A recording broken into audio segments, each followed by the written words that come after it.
All right. Welcome to the Sumer Sports Draft Show Day 2. We were not expecting to have a Day 2 show, but we decided to have one previewing the night.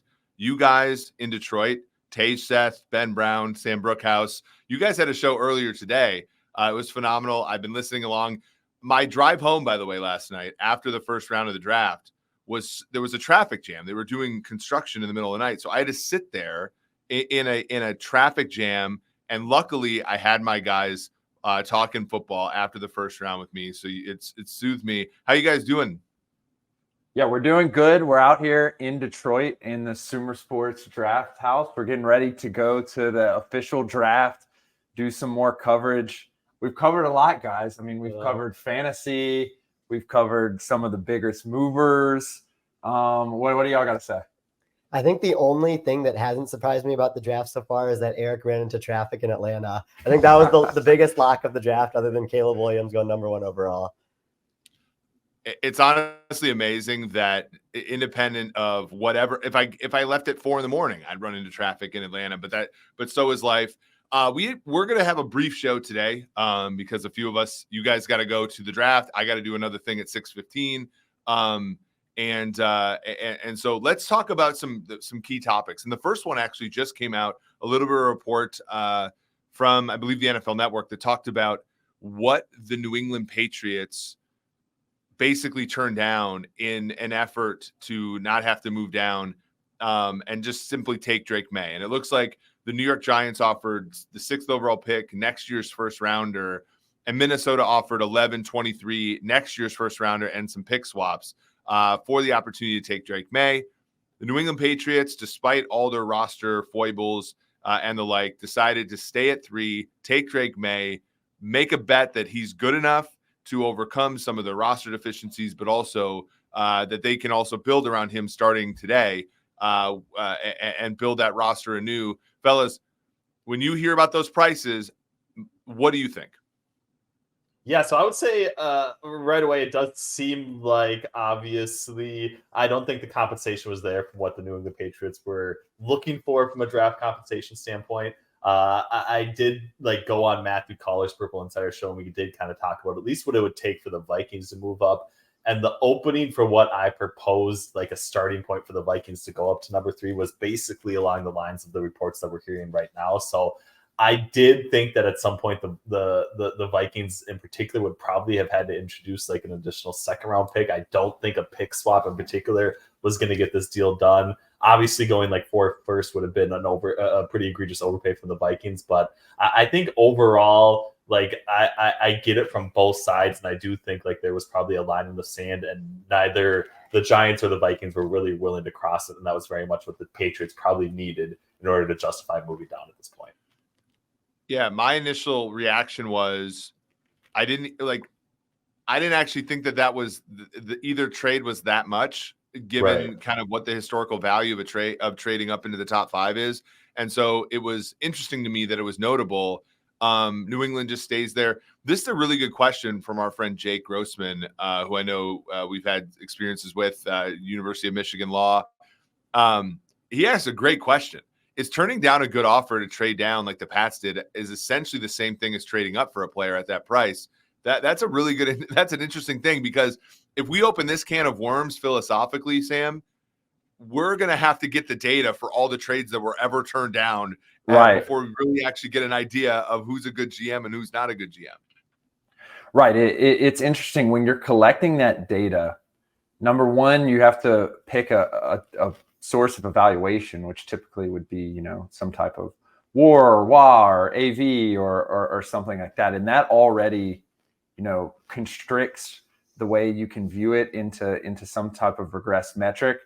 Then you could also do contracts, which adds in a whole nother element of the market.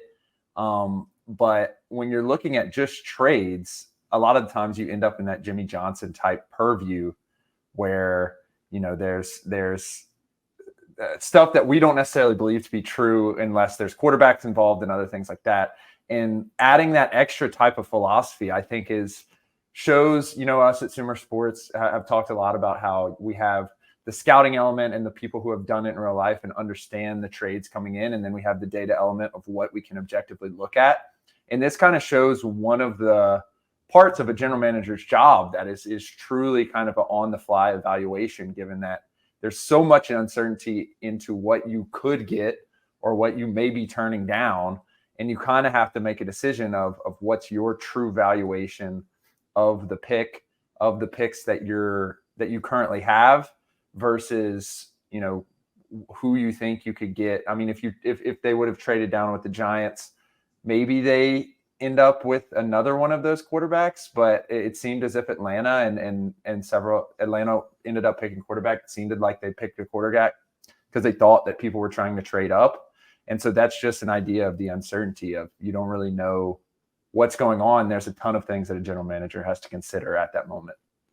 Yeah, it's so interesting, right? Because in some ways, the trades that actually happen, so there's two ways, Tej, right? There's the efficient market hypothesis, which is basically saying like how the strike price is actually what the true value of everything is. But we do know that the value of those picks has been different, and no two players that have ever been traded. So that third pick has been traded for when it was Trey Lance, when it was Sam Darnold, and now when it's this theoretical Drake May.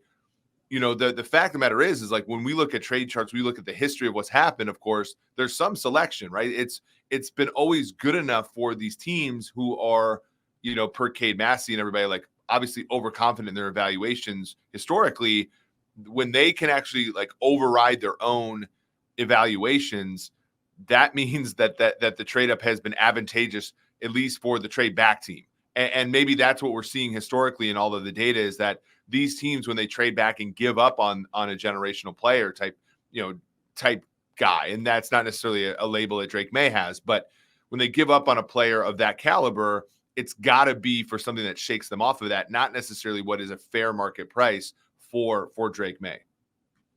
Right. I think you bring up such a good point there, where these trade charts are non-stationary, right? Like they're always going to change over time as we get more years of data put into them. And I also think, like to Jake's point that he mentioned, I think that's definitely something that's under discussed is maybe like the opportunity cost of what you didn't take to take that player. I think the main difference between not taking a trade back option versus evaluating when a team trades up, especially when the team is on the clock that they trade up to, is if the Patriots traded back yesterday to either 6 or 11, there's no guarantee that the draft would have unfolded the same way as it did with the Patriots sticking at 3 and taking Drake May. So you can't necessarily say like, oh, maybe they would have traded back to 11 and they would have been able to get JJ McCarthy at 10 with a slight trade up. You don't know really how the draft would have looked. So I think that's really where the uncertainty really comes into play here. Yeah, and you have a little bit of the observer effect there, where the very notion of the trade changes basically changes the outcome space, and hence to evaluate that trade in a vacuum, of course, is not necessarily going to yield the perfect understanding of what happened. Okay, speaking of imperfect understanding of what happens, like none of us picked Michael Penix. I, for the Hammer Network, did say that in our mock draft we had one which was what we would do and what we thought would happen.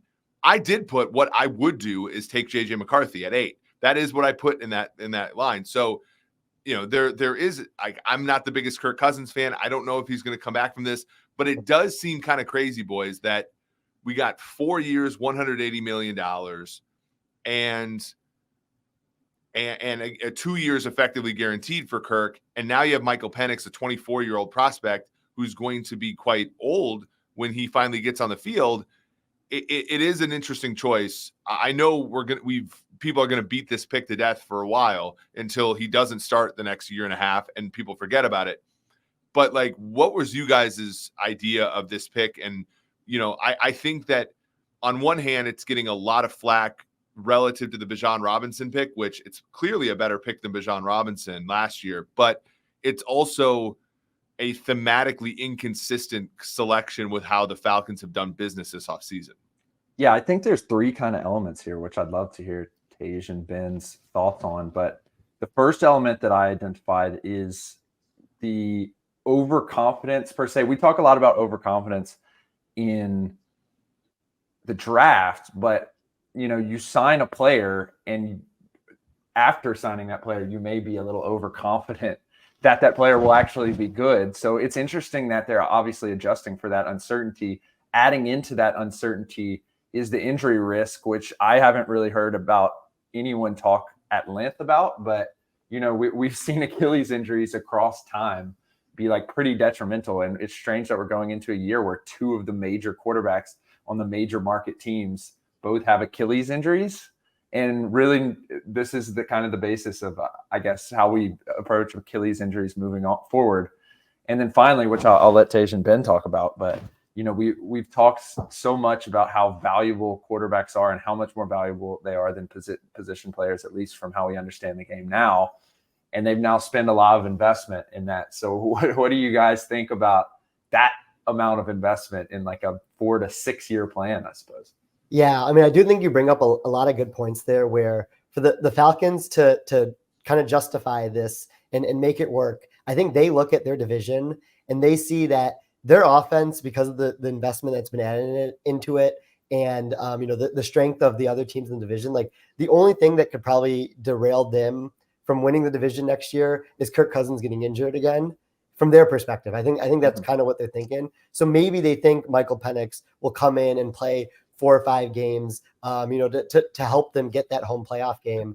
I would have rather done it where you're taking someone on day 2 today. You're taking, you know, a Spencer Rattler, or Michael Pratt, like someone who can supplement that, or you even sign Jacoby Brissett. You overpay for someone like that on the market, like just to make sure you have that backup quarterback. I think there are other avenues to do that, but that's why it was a little strange to me for that to be the pick. But I think when you look at Penix in particular, you talk about the overconfidence that we have on quarterbacks and how we really have a tough time projecting them college to pro. So maybe they're kind of buying that dip where the public was lower on Penix relative to where he ended up going in the draft. It seemed like others in the league were higher on him than consensus big boards had him. So maybe there's that argument for why he's getting taken ahead of McCarthy. But I really do think it comes down to age, because even if Kirk Cousins plays 15 of the 17 games for the next 2 years, and then Michael Penix takes over after that, you're talking about someone who could be 27 years old by the time they become, you know, full-time starter in the NFL. And that's what makes it really interesting to me is can you get both the age advantage and the rookie contract quarterback advantage from this pick? And I think the window of getting both of those is pretty narrow. Yeah, for sure. I think that's really well said. And the advantage of a rookie quarterback contract is when it comes to a guy like Penix, who's going to be quarterback 4, he doesn't have to be quarterback 1 for the rookie contract to have value if he plays all 4 years and is a surplus there. But now you're cutting into at least 1 year of the surplus. Kirk is tradable after this year, but a team would have to belly up and go for it. And the Falcons would really have to be willing to eat some dead money in that event. Speaking of money that is not dead, our sponsor at Underdog, okay, Underdog Fantasy, with the promo code SUMER, you're going to take up to $100. And when you deposit it, you are going to get $100 back. Our very generous sponsors here at Underdog. For my money, the best fantasy football website there is, the best fantasy football platform to play on, very sleek. And they have multiple different ways for you to go ahead and win. They have best ball. They have, they have pick'em, everything like that. Underdog Fantasy, really, really thrilled to have them as a sponsor for us here at Sumer Sports. Okay, let's talk now about the Minnesota Vikings, Ben, because your Minnesota Vikings, I thought Kwesi held his water, sat there until 10, finally got the trade up, right? And he goes ahead and takes J.J. McCarthy at 10, perfectly fine. I don't think he gave up much in there. But then the Dallas Turner trade, right? Our old friends at PFF said that's about worth 0.4 wins above replacement to move up to do that. 0.4 wins above replacement is about what the top end edge players produce in a year, right? And so that's a really high bar for Dallas Turner to eclipse, especially considering the Vikings just signed Jonathan Grenard and Andrew Van Ginkel to play edge. So this is back to this question though that we've had in the chat room here. I think that this is the big one. HD Tube has had some good questions here as well. But I think that the copium here, if you're the Vikings with this trade up, is to say Dallas Turner's the 9th best player on the board. We're not actually moving up for pick 17. We're moving up for pick 9. That has been an excuse that I've heard my entire career in the league, and it's never really held water for me. And Ben, can you give me an idea of what you thought of when you thought about the pick, and kind of now where the Vikings are, where they're kind of shoving in on this year, not a ton of picks left over in future years? Yeah, definitely. I think it goes back to a couple things that we've obviously talked about previously, but one of them very much is like, I still think there's like a fundamental disagreement in how the league versus analytics versus other people are going to decrease the value of future picks. And that obviously plays a pretty significant role in how you evaluate this actual trade for the Vikings. But the other side of it is also like, we know from historical research, I know people at PFF, Timo, you, Eric, and others have kind of gone through this idea of risers and fallers at the NFL draft level. And I think the fallers aspect of it is very much a situation where league insiders know certain pieces about an information more so than the public, and that guy falls. And that's a consensus falling. So to project that guy as actually being the number 9th overall pick, even though he was actually at the 17th overall selection, like that's a projection on an evaluation that it is vastly overcomplicating what they're actually doing. And I think it's in some ways doubling down on your evaluation of that prospect at the expense of what the market is telling you in that sort of situation. So I do think it is in a lot of ways like a fundamental flaw with how you could approach from a team building standpoint, because I think the market in a lot of ways told the Vikings what Dallas Turner was worth last night, and it was very much the 17th overall selection as opposed to the 9th overall selection. And when you couple in what they gave up from, you know, the future pick considerations, it was a lot, and it does place, you know, a pretty big emphasis on what Dallas Turner needs to turn into in order to kind of justify that sort of trade-off. Yeah, for sure. And you know, Timo's research was very much this idea there's no such thing as steals, there's just reaches. And for that reason, and look, the market is small, but basically the whole NFL decided that Dallas Turner was the 17th best player in the draft. That means a lot more than one team deciding Dallas Turner is the 9th best player in this draft, and that carries a little bit more weight. Let's talk about one more trade up before we kind of get, or two more trade ups, and the one that I kind of want to talk about here is the Kansas City Chiefs under Brett Veach, who have won 3 Super Bowls in the last 5 years. They're in one of their nemesis, the Buffalo Bills, traded the 28th pick to them, and you know, the Chiefs basically only gave up 1/6 of a win to move up to do that over the course of 4 years, which is hardly anything. And it's because they did something that a lot of these smart teams have been doing, which is pick swapping. Oftentimes, and when we talk about with the Dallas Turner trade, that was, or the J.J. McCarthy trade as well, that's a one pick for many picks trade, right? Which is oftentimes very hard to do. The Chiefs did a 3-for-3 trade here to move up the 5 spots that they needed to move up, the 4 spots they needed to move up. I think that that's a little bit more palatable for people like us. And B, what is Buffalo doing here? Because they obviously have needs at wide receiver. They obviously have needs across the roster. And they're foregoing the bite at the apple, both at 28, but also at 32 when they traded with Carolina. Now they're at pick 33. They're kind of pushing it back a little bit when in many ways they should be kind of trying to accumulate a lot of young talent here. It's interesting. When I was looking at evaluating these two trades, they were very similar. And like you said, the way that the Chiefs and to a certain point the Panthers as well approached it, I think at best on these two trades, like if you look at them individually, the Bills got an excess value of like a late 5th in the Chiefs one, and kind of again, best depending on what trade chart you look at. I think this has been Baldwin's, which is quite flat as compared to the other ones. It's an early 5th. What are the Bills doing? I wonder if they just have a wide receiver who they have higher than Xavier Worthy and higher than Xavier Legette. And they think they can reap some value and just felt that they could get a deal done. It's interesting. Like Eric, I'd love your perspective on this, because, you know, you're in the room and you're presented with a deal that is profitable.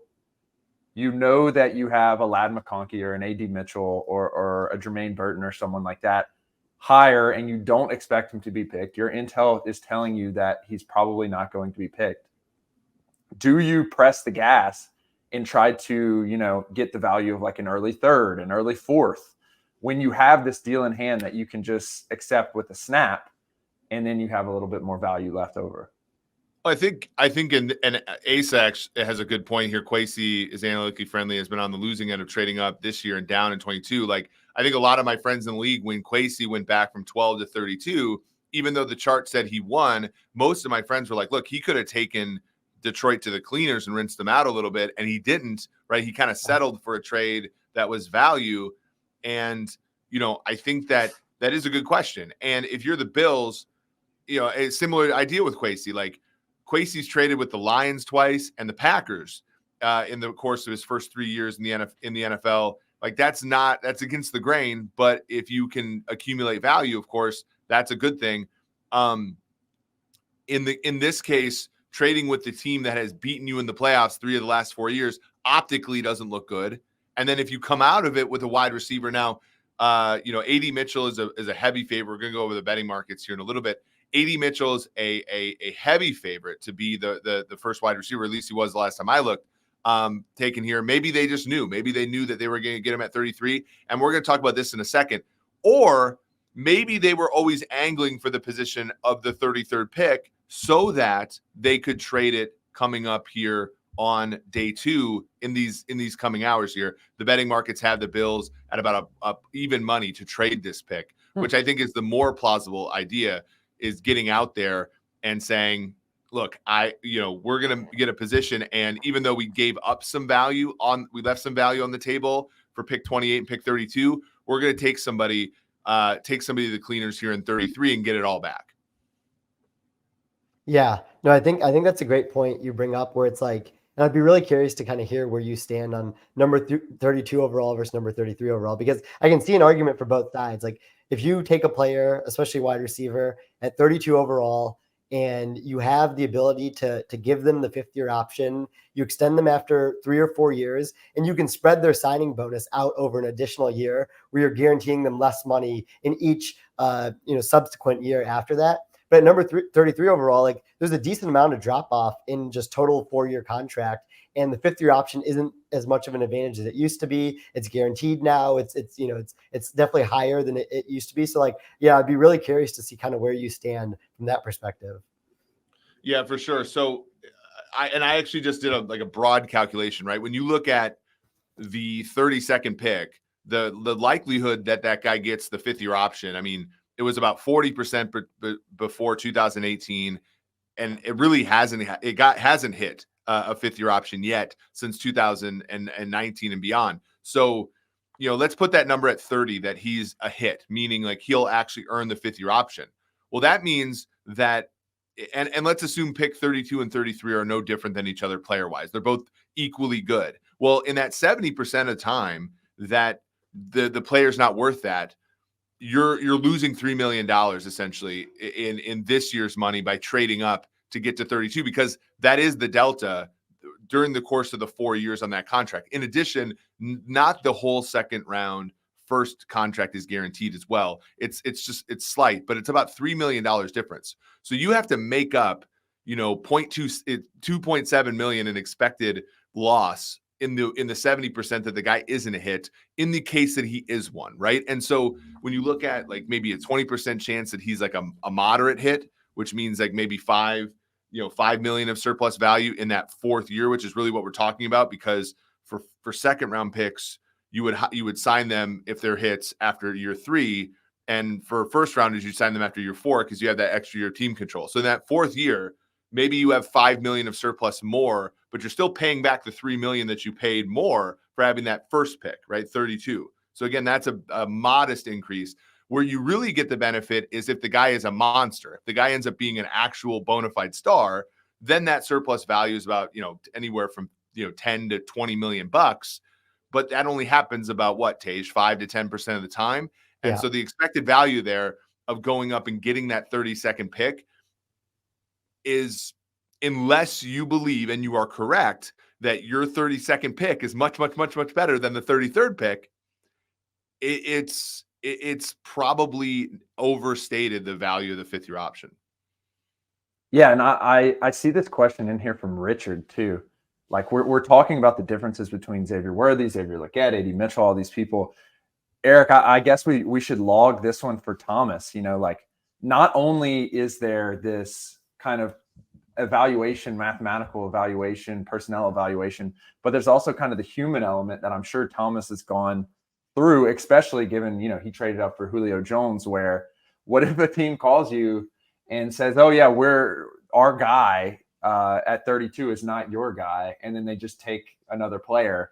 I'd be interested to see what Thomas thinks about that in terms of just like the actual interconnectedness of the NFL business after you've done weeks and weeks and weeks of evaluation. You think you can pick your guy, and then maybe someone moves up. I assume given my experience being on like the agent side a little bit in basketball, that would never occur. But it really puts in perspective kind of the way the personal, the evaluation, the mathematical, the financial all kind of comes together. Yeah, for sure. This has been a great conversation. I just think that there's so much, about what teams value. I think the NFL draft is such a great peer into the souls of these teams and what they actually care about. To me, though, what you just said, Sam, is very interesting because these boards are so different from each other that the idea, like Xavier Legette is going to be the Panthers pick at 33, probably would have been the Panthers pick at 27 had they felt they needed to go up. And so I feel like a little bit of a sleight of hand in sort of assuming that the 33rd and the 32nd pick are both like pretty, narrowly defined. It's basically flat. But I think that that's effectively how these teams operate after you integrate over the whole set of teams. Yeah, for sure. And there's so many players, and I think we're going to see that. We talked earlier today about this wide receiver class and how it's tough to parse out if there's a big difference between these players. And you kind of outlined how you can make that decision based off of financial place. Maybe you make that decision based off of what your coach thinks. There's so many variables, and it's just interesting how the rule set kind of changes some of these things. Yeah, for sure. Well, this has been a lot of fun. Ben, when you look at, I just want to ask one more question before we get to our guests here, Justin Pugh and then Brad Spielberger. Ben, if you look at the markets right now, I know you've been peering over them. What is the one mispriced market that's available now that the degenerates can go and look at for round 2? Oh, that is a good question. I'm kind of seeing things like taken down, I would say, relatively dramatically. I think, now they're back up, basically. There was a time earlier today, we had a decent amount of props up on DraftKings and other places. To me, this one has been moving, I would say, pretty dramatically in the opposite direction. But Kool-Aid McKinstry versus Cooper DeJean. Cooper DeJean's now minus 200. I think, personally, obviously, based on the projection for where you think Cooper DeJean fits from a secondary standpoint, like Kool-Aid McKinstry is a guy Nick Saban said was just as good as Terrion Arnold yesterday, and in a lot of ways, I think has a bona fide case to be a legitimate shutdown cornerback. So I do think that plus price is pretty intriguing. I also think Tyler Nubin, Minnesota Gophers legend, first safety off the board, decent, minus price there. But I would be pretty shocked if anybody kind of leaps in for that first safety off the board. So maybe going a little bit off the radar here, but I like some things on DraftKings, and I very much am excited for this day 2, round 2, round 3 NFL draft we have coming up here in Detroit. My only one, if I had to like something right now, Edgerrin Cooper plus 140 be first linebacker take. I know that there's been a little bit of steam away from him towards Junior Colson, who's minus 125. But I think Cooper is like what everybody wants in a linebacker at the NFL level. This has been a lot of fun. We actually have, and yesterday we had a few difficulties, and honestly, frankly, Thomas and these 3 guys were so good on the show that I didn't feel like I could interrupt it yesterday with other stuff. But we have some really cool interviews where we go over some assumers' cool ideas with a couple people. One person who's actually a current player right now in Justin Pugh of the New York Giants. And we're also going to talk to Bradley Spielberger, an NFL agent, our former colleague at PFF. Matt, let's go ahead and cue the Justin Pugh interview. Thank you 3 for your time here. And as we move forward here, good luck to everybody in the second and third round tonight in an hour. Thanks, Eric. All right, we're blessed today to have Justin Pugh. Justin Pugh is a offensive lineman for the New York Giants, was with the Arizona Cardinals, was a first-round pick in 2013 by the New York Giants. So he's going through he's been through what a lot of these folks are going through tonight, sitting there hoping to be picked. Justin, how you doing? And what was that night like for you in 2013?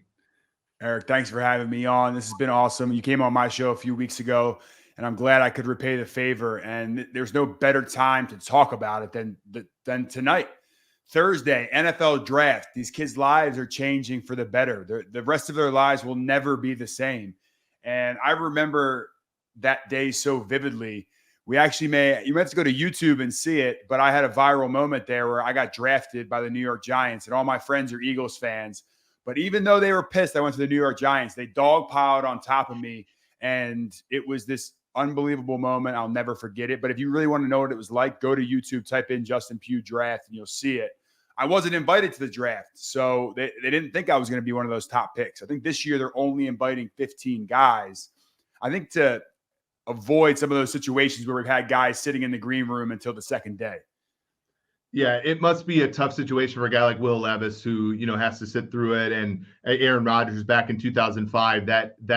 Obviously, I think Will Levis might end up getting the last laugh, as did Aaron Rodgers, two guys who ended up starting for their teams. What I like so much about you is obviously you had a great playing career. You're continuing that playing career now, but you also have a heart for your fellow player. You have a podcast called The Net Worth with Justin Pugh, which everybody can follow on YouTube. I've been on that podcast before. What I really like about it is you don't just talk about football and offensive line play and a lot of the things that's kind of people would consider your lane. You are trying to learn new things. You had Jack Duffin, who's a friend of mine, talk about salary cap and things like that, and how players can get paid more because of bonus proration structures. You had me on, obviously, to talk about kind of broader situations for NFL team building. You also had people on talking about NIL and how players who are much younger than you can get paid dollars that you were not able to get paid when you were playing at Syracuse. You have a heart for your fellow player, which I think is awesome. And yet at the same time, you're also educating people who will never achieve the playing status that you have. Can you tell me a little bit about kind of where this idea came from and why and where you see it going over the next little bit here? Yeah, so I started my own podcast this year. It's called Net Worth with Justin Pugh. And the reason I started it was I was trying to build my brand. Networking or podcasting is just a cheat code for networking. You get to talk to interesting people, learn new things, get new experiences. And the one thing I know is I know football, and I've been playing it for years. But then all of a sudden I start following and reading your articles. I start seeing what Jack Duffin's posting. I'm like, wait, I know nothing about football. I've just siloed myself on how to be the best offensive lineman possible for all these years. So that was the most intriguing, enlightening experience to start hearing from guys like yourself and seeing how we're using data, seeing how we're able to make better decisions on team building. At the end of the day, my North Star, I'm a finance major from Syracuse, is to help solve for the cash flow equation. And we talked about this a little bit before, but when NFL players get their name called, Justin Pugh, 19th overall to the New York Giants, all of a sudden I get a check for a couple dollars. Now, all of a sudden my lifestyle jumps up to match that. And everyone can relate to that, because as soon as you got that pay raise at work, you went out and bought something for yourself. You treated yourself. Now, all of a sudden at 33 years old, I have zero salary, but the lifestyle is still up there with what I was making before. That's why 78% of NFL players go broke. Now, that's a little misleading because the average player doesn't make it to 2.5 years. But of those players that make it to 2.5 years, they actually end up playing 6 years or more. So it's a little bit of some outliers there. But regardless, even if it was 50% of NFL players went broke, that's too much for me. So through my podcast and through building my brand, it's presenting opportunities to do media, to meet some very interesting people. I actually had a conversation with Mark Cuban this last week through podcasting and what I'm doing. So like the heights you can reach through going out there and putting yourself out there have been unbelievable. But I want to go back and help my fellow teammates and send the elevator down and bring the next guy up. And that's what it's all about.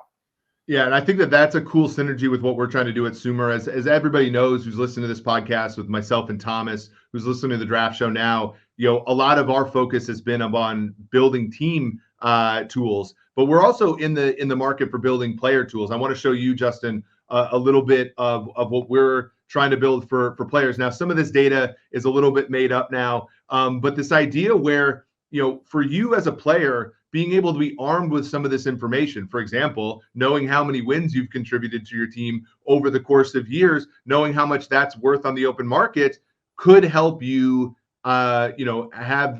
start conversations with agents or teams, even if you're going into it without an agent, in a more efficient way. Also, because data is so rich now, because places like Pro Football Focus and Sports Info Solutions, and they're charting things like what run concept it was. If you're an offensive lineman, for example, and you excel in a certain run concept, we can do things like, the bottom left here, which talk about which teams you fit better with, right? So it's not just necessarily the connections that you have or these really inefficient means by which we've matched player and team. And then obviously there are going to be situations where our data is going to suggest that there is a match between a player and a team because of interest from the team side as well. And so when you think about this and you think about the opportunity for you as a player, what kind of opportunities do you think are abounding for not only this rookie class, of course, but for players like yourself who are, you're not a first round pick. You're not a first round pick anymore. You're not a first contract player anymore. You are trying to fit a specific need for teams. And I think data can really help you do that. It's huge. And we can go back to my conversation with the New York Giants last year. I wanted to go back to the New York Giants, and I go on the practice squad. I end up starting the game, the whole straight off the couch incident where I play Sunday Night Football, end up moving out to left guard to fill a void that we had an injury for. And the next day, me and Joe Shane, the general manager of the New York Giants, with my agent, got on a phone call, and we're trying to figure out my value. And obviously the team has one aspect, and they're business first. They're trying to save as much dollars as they can. And I'm trying to get maximize my value. To have a tool like this, where I could just text this over to Joe Shane or email it over to the Giants brass and say, hey, look, this is what I'm able to do. This is what I'm good at. This is what your needs are. Let's make a deal happen. This is what my value is right now compared to the open market. Now, there's other things that play into it, like in leverage and leveraging different factors in terms of like where we're at in the season. I only have this much salary cap. And, there's things the player can't quantify or use data for, like I'm going to go have O-line dinners every Thursday and create more cohesive unit. But this is a amazing foundation to start where it's like, hey, this is the team that I fit best with. This is where I'm going to excel. This is where I'm going to get the most out of myself.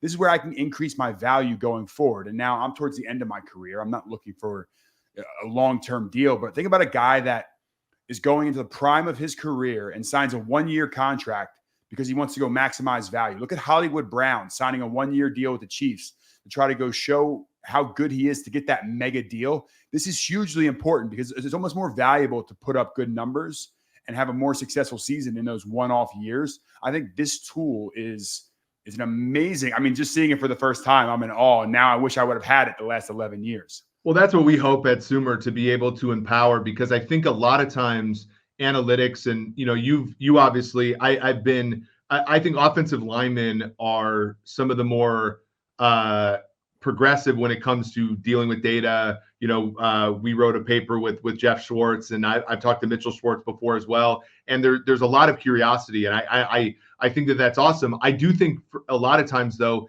analytics is almost always seen as this thing where we're trying to come in and audit players. And what we're really trying to do though is give you a really firm foundation to be able to go and talk to the decision makers and say, look, you might say my value is this, but my value is actually that. And this is where we should be starting the conversation. And it takes, there are 32 possibilities there. And us being able to help you find the 5 or 6 where you can have those folks bidding for your services is actually going to help the players, right? I in my experience as an analyst, it's almost always been beneficial to the players to be able to uncover the hidden value. If teams have been using you incorrectly for the last 2 or 3 years because of coaching changes that were not your fault, being able to uncover that and see value for you to be added to a different team is obviously something that you would want as a player, I would assume.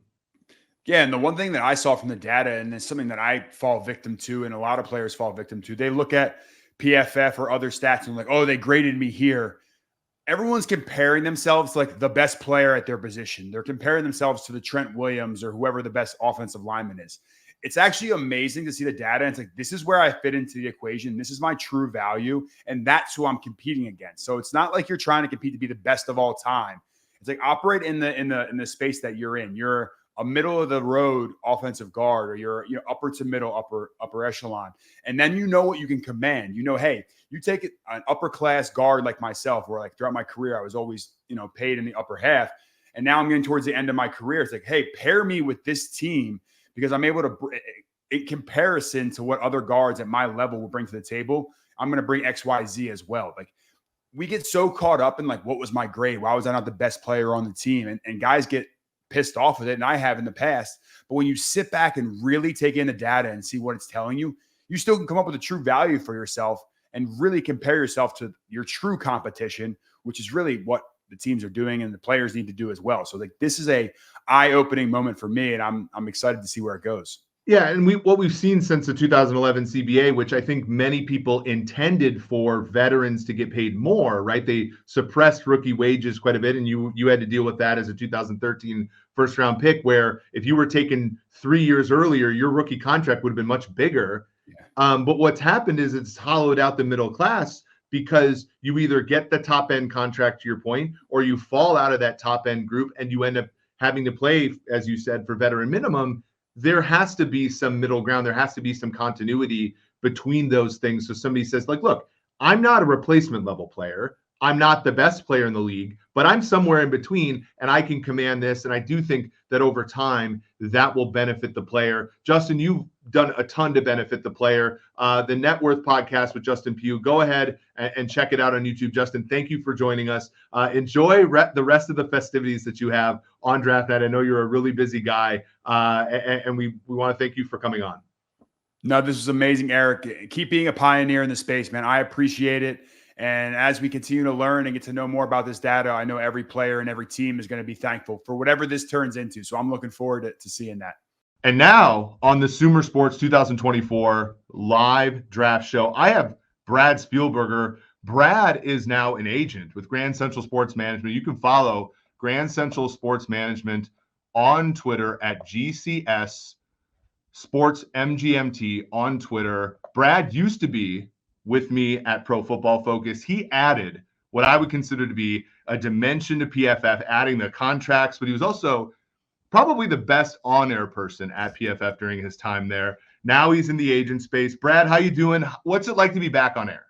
Yeah, very, very kind. I was going to say this actually might be the first time in about 3 weeks that I've had the camera on. I got my light over here, my mic in front of me. It feels like riding a bike a little bit. It's been a minute since I fired off some hot takes. No, it's good, though. I appreciate you having me on. And it's been a whirlwind. Joining a football agency in the first week of April, I would tell you, is a very fun time to just jump into the waters 2 weeks ahead of the draft. Yeah, people don't know Brad's experience is pretty varied. Graduated from Vanderbilt, went to Tulane Law. We met at the Tulane Sports, the NFL contract negotiation competition. We were both judges there. I knew very little. I'm going to say I knew very little about contracts when I started judging that competition. I feel like I'm pretty fluent now, and yet I think of Brad's ocean of understanding contracts, I understand maybe a bucket and a half of the water there. When he also with Jason Fitzgerald wrote The Drafting Stage, which is an awesome book you can buy on Amazon. I think everybody at Sumer has a copy of it as well. I think when it comes to kind of your experience, both going through the sports law program, which a lot of people in the league have gone through at Tulane, as well as your time at PFF and our R&D group, and now coming out of it, looking for ways to find an edge in player selection, player development, and obviously trying to do the best job for these players as they come up for contracts and things like that. What's the role of data in all of this? I think the biggest thing for me still that you notice time and time again is just the asymmetry of information and just the ability for companies like Assumer to help agents get on the same playing field as teams, but also even to sometimes be a middleman and a bridge between two parties where just the efficiency of information just benefits all parties, right? Like, even if you want to kind of hold your cards close to the vest and maybe have some, industry secrets or hidden gems, things like that, sure, that can be good sometimes, but in the free agent marketplace, in the draft marketplace, arguably having something of a consensus big board and grinding the mocks with Ben Robinson, all of those various tools, I think it actually benefits the league at large. So it's the same for agents, right? I think the more that you have unbiased third parties that are putting out, contract projections, obviously that was a big thing that I did at PFF, but Jason does it at OTC. Kids like Daniel Salib coming up and doing it as well. Josh Keppo did it this past year at A to Z Sports. So the biggest thing I think really is just the more data points you have. It's the sport is so complicated, convoluted. It's hard to isolate variables. Just the more data you can work off of, the better.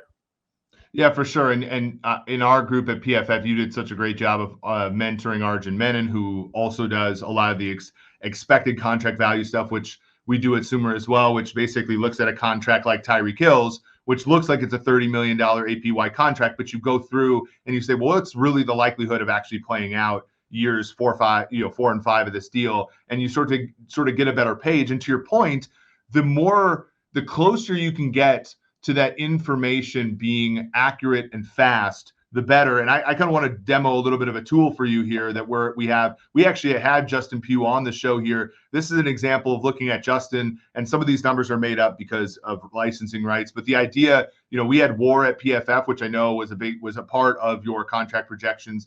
You have athleticism scores, but the big thing I think that's true here is also this idea of team fits, which you can algorithmically derive, as well as interested teams or inquiring teams, which if you have tools, whether that be PFF Ultimate or in this case of Sumer or our GM product, teams actually looking for players, you can get to much like, and I know your wife is a physician, it's much like pairing, residencies to med students, right? It's very much similar to that idea where you can get more efficiently to this answer, right?